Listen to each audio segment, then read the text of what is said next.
जो आज की कहानी है वो मुझे नेहा ने भेजी है, जो छत्तीसगढ़ की रहने वाली है। तो चलिए इस कहानी को हम सुनते हैं नेहा की ही जुबानी। ये कहानी मुझे मेरी माँ ने सुनाई थी। मेरी माँ एक छोटे से शहर से संबंध रखती है और ऐसा माना जाता है कि उस गांव में कुछ बुरी शक्तियों का भी वास है। ऐसी ही एक बुरी शक्ति से सामना हुआ मेरे नाना जी का। ठंड का समय था, शहर में घना कोहरा छाया हुआ था। मेरे नाना एक बड़े अधिकारी थे। रोज की तरह उस दिन जब मेरे नाना अपना काम खत्म करके दफ्तर से घर की ओर जाने लगे तो रास्ते में पड़ने वाले बाजार से वह कुछ सामान लेने के लिए रुके। उनके बाकी साथी आगे चले गए और वो पीछे छूट गए। सामान लेते लेते उन्हें टाइम का पता ही नहीं चला और जब नाना जी ने अपनी घड़ी देखी तो टाइम देखकर उन्हें लगा कि आज घर पहुंचने में बहुत देर हो जाएगी। उन्होंने सोचा जंगल के रास्ते अगर जाऊं तो जल्दी पहुंच जाऊंगा। इसीलिए उन्होंने जंगल की ओर गाड़ी घुमा ली। काफी अंधेरा हो गया था। नाना जी तेज गति के साथ गाड़ी चला रहे थे, लेकिन उनकी गाड़ी के आगे एक औरत आ गई। उन्हें झटके से ब्रेक मारनी पड़ी। जो औरत गाड़ी के सामने आई थी वह तेज तेज रो रही थी।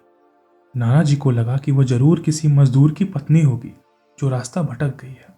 रास्ता सुनसान था, इसीलिए उन्होंने सोचा कि इस महिला की मदद की जाए। उन्होंने इस औरत से पूछा कि वह यहाँ अकेले क्या कर रही है। उसने कोई जवाब नहीं दिया और जोर जोर से रोने लगी। ऐसा लग रहा था मानो सारा जंगल उसकी आवाज से गूंज रहा हो। नाना जी ने पूछा, उसका घर कहाँ है? तो वह कुछ ना बोली। नाना जी ने उसे बोला कि तुम मेरे साथ मेरे घर चलो, सुबह तुम्हारे घर छोड़ दूंगा। वह नाना जी के साथ चलने के लिए तैयार हो गई और गाड़ी के पीछे वाली सीट पर बैठ गई। रीति रिवाज के कारण उसने अपने सिर पर घूंघट डाल रखा था, जिसकी वजह से उसका चेहरा छिपा हुआ था। घर पर सब नाना जी का इंतजार कर रहे थे। जैसे ही गाड़ी की आवाज आई सब भागकर इकट्ठा हो गए। जब उस महिला के बारे में घर में पूछा गया तो नाना जी ने सारी कहानी बताई। नाना जी ने कहा आज खाना यहीं बना देगी, लेकिन मेरी माँ को उस महिला पर शक हो गया। उन्हें लगा कि यह कोई चोर है जो घर का सामान चुराकर भाग जाएगी। माँ ने उसे रसोई में जाकर खाना बनाने को कहा। वह बिना कोई जवाब दिए वहां से चली गई। रसोई में सारा सामान रखवा कर मेरी माँ ने उसे कहा कि सब भूखे हैं, इसलिए जल्दी खाना बना दो। उसे रसोई में भेज तो दिया, लेकिन माँ का मन अभी भी शांत नहीं हुआ। 10 मिनट बाद माँ रसोई में पहुंची तो देखा अभी वह थैले में से मछलियां निकाल ही रही थी। यह देखकर माँ को गुस्सा आ गया। उन्होंने उसे बोला कि अभी तक तुमने खाना बनाना शुरू नहीं किया, कब बनेगा और कब हम खाएंगे? उस महिला का चेहरा अभी भी ढका हुआ था, इसीलिए किसी ने उसका चेहरा नहीं देखा था। माँ उसका चेहरा देखने की कोशिश करती रही, लेकिन उन्हें उसकी झलक भी दिखाई नहीं दी। माँ ने कहा कोई जरूरत हो तो बुला लेना, लेकिन फिर भी वह कुछ नहीं बोली। उन्हें लगा कि शायद अनजान लोग से डर रही होगी। माँ रसोई से चली गई, लेकिन जब 10 मिनट के बाद वह फिर वापस आई तो रसोई का दृश्य देखकर माँ डर गई। उनके पैर जैसे वहीं जम गए, उनके गले की आवाज नहीं निकल रही थी।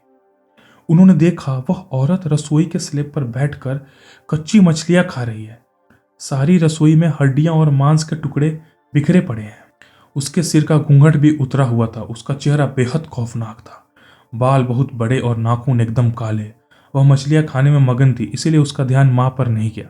माँ भी चिल्लाई नहीं कि कहीं वह और ज्यादा खतरनाक ना हो जाए। माँ ने एक थाल उठाया और वह चूल्हे में से जलता हुआ कोयला उठाकर उसकी तरफ दौड़ी। कोयला उस चुड़ैल पर फेंक दिया।